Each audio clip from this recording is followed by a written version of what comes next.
Et si tout ce que tu as toujours cherché était juste devant tes yeux, mais que tu ne l'avais pas encore vu, aujourd'hui, nous allons parler d'une vérité qui change tout. Pourquoi Jésus est le seul chemin? Oui, c'est une vérité incontestable. Et tout au long de cette vidéo, tu vas comprendre pourquoi, à la lumière de la Sainte Bible, de manière simple, profonde et directe. Tu as peut-être déjà entendu cette phrase. Jésus est le chemin, la vérité et la vie. Mais est-ce que tu comprends vraiment ce que cela signifie? Est-ce qu'il existe vraiment un seul chemin vers la vie éternelle? Reste avec moi jusqu'à la fin, car en comprenant cette réponse, quelque chose pourrait changer en toi. Ce n'est pas juste une question de connaissance, c'est une question de vie, de but et surtout de salut en Jésus. On y va ensemble.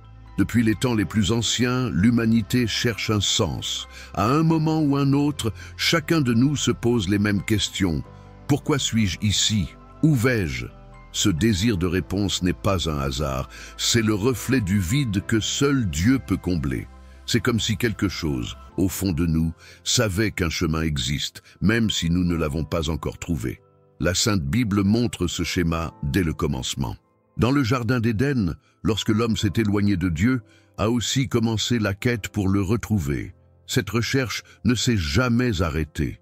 Des tribus anciennes aux grandes métropoles modernes, on voit des gens chercher des réponses dans la religion, la science, la philosophie. Et pourtant, beaucoup restent perdus, et peut-être que toi aussi tu l'as déjà ressenti. Cette impression d'avancer, mais sans connaître la direction. Le cœur humain crie pour un chemin qui mène à la vérité et à une paix durable. Et c'est là que le message de l'Évangile entre. Jésus n'est pas une option parmi d'autres. Il est le chemin du salut, et tout au long de cette vidéo, nous allons découvrir ensemble pourquoi. Avant de comprendre pourquoi Jésus est le seul chemin, il faut d'abord reconnaître pourquoi nous sommes perdus. La Sainte Bible dit dans Romains 3, 23 que tous ont péché et sont privés de la gloire de Dieu. Cela signifie que peu importe à quel point nous essayons d'être bons, le péché a créé un gouffre entre nous et notre Créateur. Cette séparation n'est pas symbolique, elle est spirituelle, réelle et éternelle, si rien n'est fait. Laisse-moi te raconter une histoire. Il y avait un jeune homme qui, dès son plus jeune âge, faisait tout pour bien agir. Il allait à l'église, aidait les autres, était poli, évitait les mauvaises fréquentations. Mais au fond de lui, il sentait un vide qu'il ne comprenait pas. Un jour, après un culte, il demanda au pasteur « Pourquoi, malgré tout cela, je me sens encore loin de Dieu ?»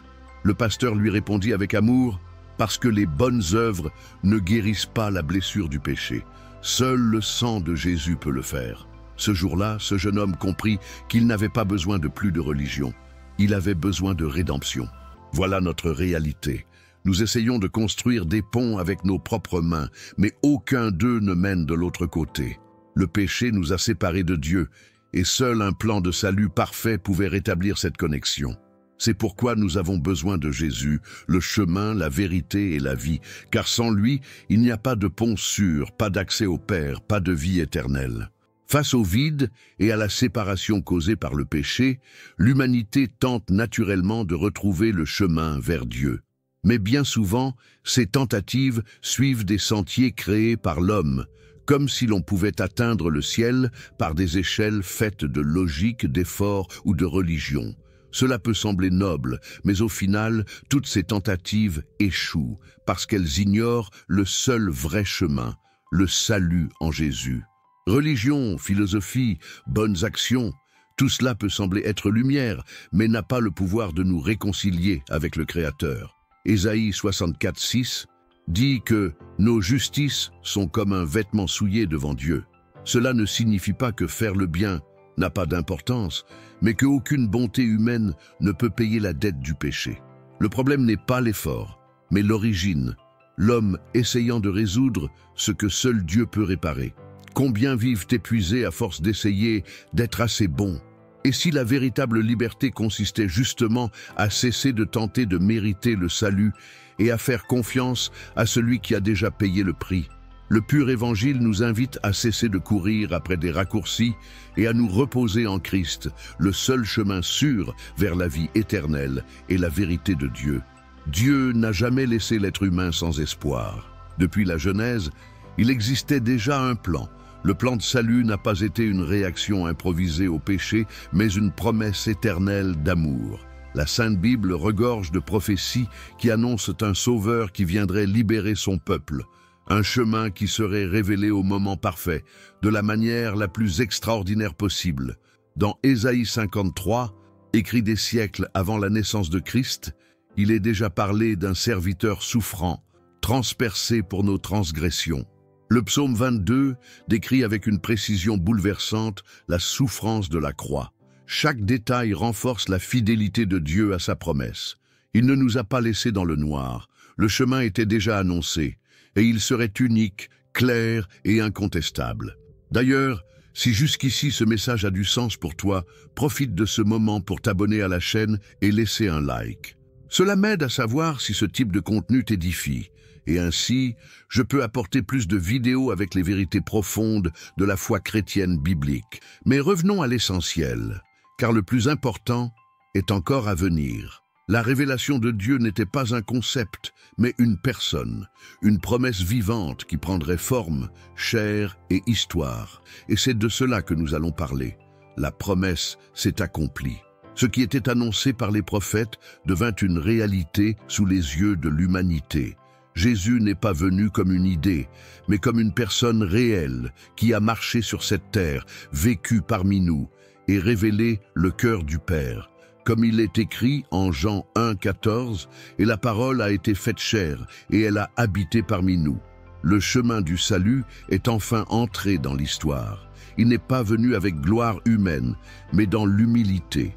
Né dans une mangeoire, il a vécu comme un serviteur, aimé comme personne et enseigné avec autorité. La présence de Jésus était différente, car il est la vérité de Dieu incarnée. Là où il passait, il transformait des vies. Son toucher guérissait les corps, mais sa parole guérissait les âmes. Et tout cela pointait vers une chose. Il n'est pas venu nous visiter, il est venu nous sauver. Pense à cela. Dieu aurait pu envoyer un système, une règle, une méthode. Mais il s'est envoyé lui-même, en forme humaine, par amour. Ce n'est pas seulement beau, c'est bouleversant. C'est là que commence à se révéler clairement pourquoi Jésus est le seul chemin et pourquoi personne d'autre ne peut prendre sa place. Le plan du salut était maintenant visible, incarné, prêt à accomplir sa mission. Dans l'un des moments les plus marquants de son ministère, Jésus déclara clairement: « Je suis le chemin, la vérité et la vie. Nul ne vient au Père que par moi. » Jean 14 et 6. Cette déclaration ne laisse aucune place à d'autres options. Il n'a pas dit qu'il était un chemin, il a dit le chemin. Et cela change tout. C'est l'essence même du pur évangile, le Christ comme unique accès au Père. Cette affirmation peut sembler dure dans un monde qui valorise les vérités multiples et accepte tous les chemins. Mais réfléchis. Si un autre chemin existait, Jésus serait-il mort pour rien? Le poids de la croix nous rappelle que lui seul pouvait payer le prix. L'exclusivité de Christ n'est pas de l'arrogance, c'est du salut. Il est le seul à avoir vaincu le péché et la mort, car il est le seul sans péché. C'est ici que beaucoup se heurtent à la vérité. Mais si, au lieu de résister, nous nous rendions à la clarté libératrice de Jésus, la vraie foi chrétienne ne repose pas sur des formules humaines, mais sur une personne vivante. Et c'est cette vérité incontestable qui offre paix, direction et vie éternelle.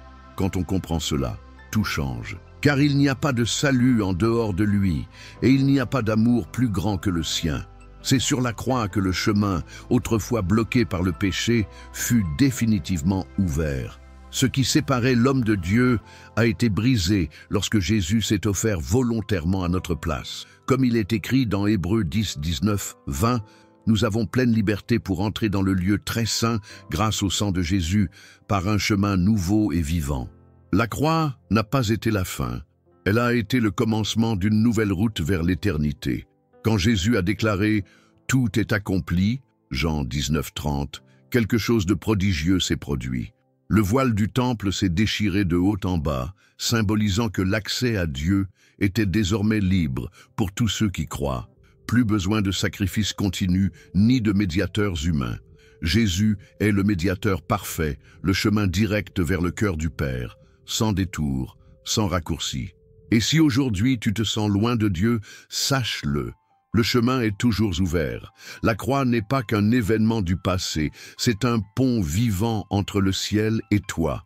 Le salut en Jésus ne dépend pas de ce que tu as fait, mais de ce qu'il a déjà accompli. N'est-ce pas bouleversant?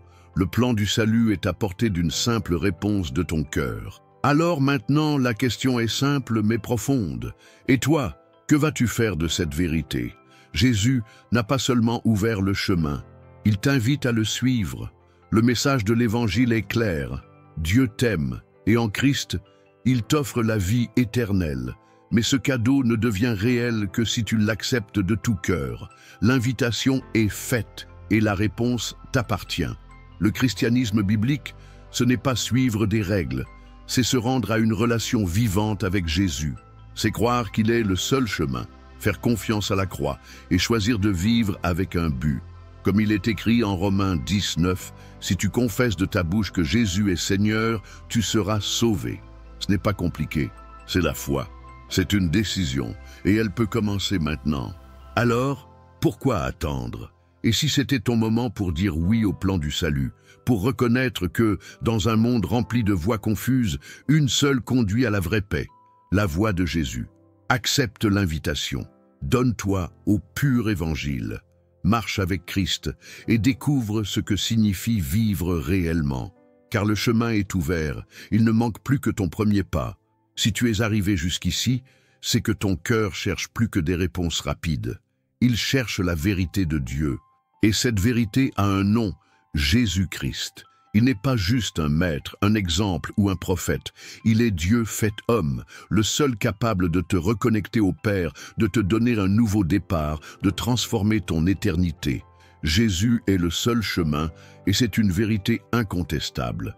Ma prière, c'est que ce message ait parlé profondément à ton cœur, que tu ne te contentes pas de comprendre avec la tête, mais que tu crois avec ton cœur.